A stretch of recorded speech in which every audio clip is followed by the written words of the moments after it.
Hey there, viewers. Fat is not your enemy. You need to eat healthy fats for your body to keep functioning at its best. But there is a particular type of fat you need to keep in check, or your health will decline. This specific fat increases your risk of getting type 2 diabetes, certain cancers, stroke, and high cholesterol. Any guesses?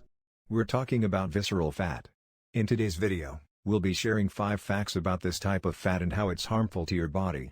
We'll also discuss easy diet swaps you can make to keep visceral fat in check. Let's begin. 1. What is visceral fat? Most people have belly fat and it's quite normal.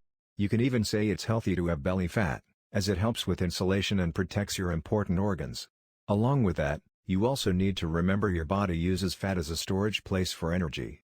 When you do activities such as walking, or vigorous exercise, your body will dip into the energy stored in your belly fat to get the job done. Even simple activities such as brushing your teeth and other chores require energy that your body gets from the stored fat. But as with anything good, having too much of it can be dangerous. Adipose tissue, or more popularly known as visceral fat, is located around the abdomen. It can cause several health-related issues. If you have visceral fat, you will have a body shape that resembles an apple. If you have excess fat around your hips, thighs, and butt, then you are more likely to have a pear-shaped body. Visceral fat is dangerous because the fat can get stored in spaces right beside your organs. It's also important to remember that visceral fat can be dangerous even among people who appears lean.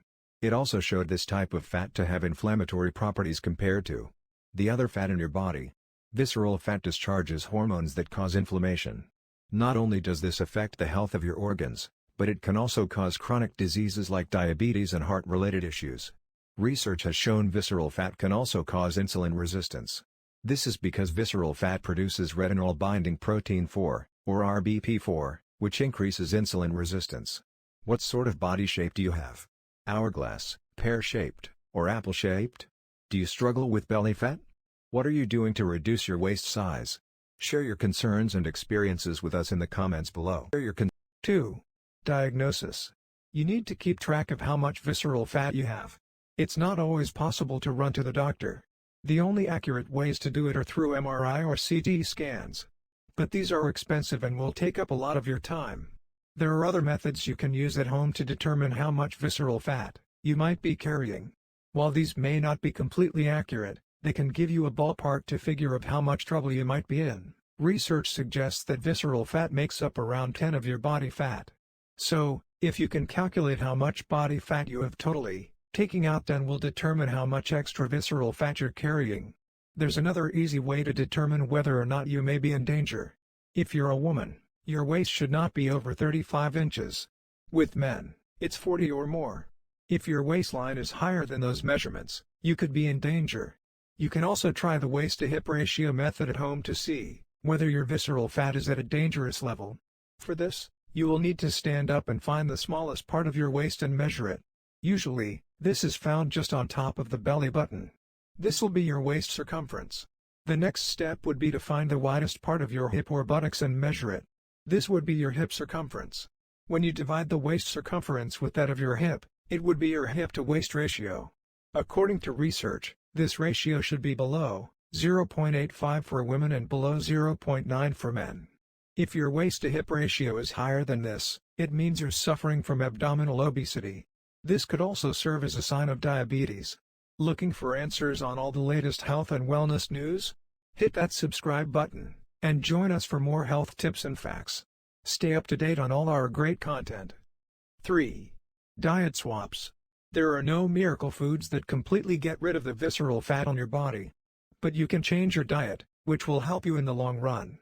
When you snack, it's better if you choose foods that are high in fiber and protein. This way, not only will you feel satisfied after eating, but you will also avoid overeating. This helps you avoid collecting more visceral fat. Instead of snacking on potato chips and other salty items, it would be better if you had popcorn. Popcorn is usually made from whole grain, which makes it a significant source of fiber. If you're a fan of cheesy snacks, you can try eating things like cheese puffs. You should also avoid eating foods that have trans fats. These are usually present in fried foods and any recipe that includes margarine. Instead of these fried foods, it would be better if you had meals with lean protein, such as baked chicken and fish. Processed foods aren't any better either. They too are filled with trans fat. Instead of using canned versions, choose the raw organic versions and cook those instead. For instance, if you're in the mood for a kidney bean salad, do not go for the canned version. It will be filled with preservatives, and possibly trans fat. Soak the beans overnight, and steam them. Then prepare your fresh and healthy salad.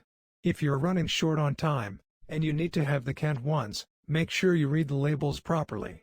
There should be no unhealthy ingredients added, like sugar or salt. Canned beans with no sodium, sugar or harmful ingredients are a wildly healthy food choice. 4. Exercise daily. Apart from diet, you can focus on cardio. Try various exercises to get rid of visceral fat. Wherever possible, try doing at least 30 minutes of exercise daily. Make sure your workout session includes both cardio and strength training for maximum benefit. For cardio training, you can try biking and run, as they're the most easily accessible. If you can, circuit training would also be a good way to help cut down on visceral fat. While cardio is focused on burning fat, strength training is about building your muscles. As your muscles grow stronger, they will use up more energy. This is a long-term benefit and will help keep the visceral fat to a minimum. In an ideal routine, do 30 minutes of cardio exercise 5 days a week, while strength training should be done at least 3 times a week. 5. Lifestyle changes.